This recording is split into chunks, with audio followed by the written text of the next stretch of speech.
Ram Rahim jail की सलाखों के पीछे बताया जा रहा है कि अब तड़प रहा है। ऐसे में राम रहीम अब इन सलाखों से बाहर आने को बरकरार है। यहाँ पर राम रहीम के वकील जेल से उन्हें बाहर निकालने के लिए नई तिगड़म लगाने की तैयारी में भी दिख रहे हैं। याशी की जिंदगी जीने वाला राम रहीम जेल में घुटन महसूस कर रहा है। राम रहीम जेल से बाहर आने के लिए तड़प रहा है। राम रहीम के वकील अब राम रहीम की जमानत को हाई कोर्ट में चुनौती देने के लिए ठोस आधार बना रहे हैं। राम रहीम के वकील का कहना है कि कानून के तहत जो अधिकार हैं, उनका पूरा इस्तेमाल किया जाएगा। तो टोटल वैसे तो फाइल और जजमेंट पढ़ के इसके ग्राउंड्स तैयार किए जाएंगे, जो भी लीगल ग्राउंड्स होंगे, जो फैक्चुअल ग्राउंड्स होंगे। पर मेनली हमारी जो बहुत मेन बात है, दो चार मैं आपको बता देता हूँ, आप पूछ रहे हैं। उसमें नंबर एक तो बात यह है कि इन लड़कियों का ने कभी एफआईआर दर्ज नहीं करवाई, इन लड़कियों का कभी कोई मेडिकल नहीं हुआ। सेकेंडली 2002 को सीबीआई को ये केस दिया गया। सीबीआई ने 5 साल बाद इस केस का चालान कोर्ट में फाइल किया 2007 में, और 2002 के बाद सीबीआई के ऑफिसर्स लगातार इन लड़कियों से मिलते थे, यानी कि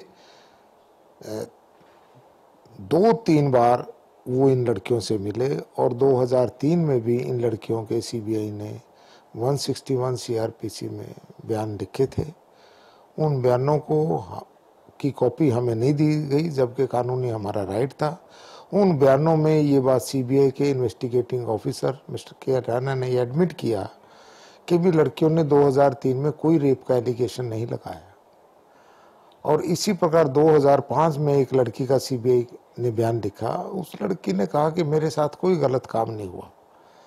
तो उसके बाद जब इन्वेस्टिगेटिंग ऑफिसर के खिलाफ क्रिमिनल कंप्लेंट एक डेरा फ्लोर ने फाइल कर दी थी, क्योंकि कस्टडी में उसका एलिगेशन था कि उसे कस्टडी में चोटें मारी गई हैं, उसको फ्रैक्चर वगैरह भी, कोर्ट ने उसका मेडिकल करवाया और उसमें उसको फ्रैक्चर भी पाया। तो उस कंप्लेंट के बाद इन दोनों लड़कियों के बयान विद एलिगेशंस सीबीआई ने रिकॉर्ड किए थे। वहीं राम रहीम के वकील ने मामले में साध्वी पर भी सवाल खड़े किए। तो इन बातों पे कि अराउंड 6 साल के पश्चात 99 में कहती हैं लड़कियां रेप हुआ था। उससे पहले भी और बड़े फैक्ट्स हैं, जैसे एक लड़की का अटेंडेंस रजिस्टर है, बड़ा इम्पोर्टेंट है, क्योंकि वो जिस डेट को वो लड़की रेप हुआ बताती है और कहती है उसके बाद मेरे को स्कूल में टीचर लगाया।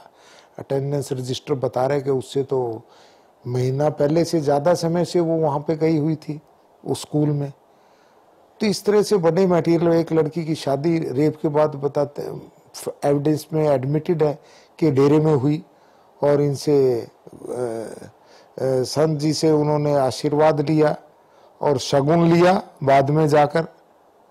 और ऐसे बड़े मटेरियल पॉइंट्स है इस केस में, जिनको हम ग्राउंड्स में लेंगे और उसके बेसिस पे हम अपील ऑनरेबल हाई कोर्ट में फाइल करेंगे। मौजूदा हालात में तो राम रहीम का जेल से बाहर आना संभव नहीं। ऐसे में अब देखना होगा कि राम रहीम के वकील उनकी जमानत के लिए क्या आधार बनाते हैं। Bureau report, total news.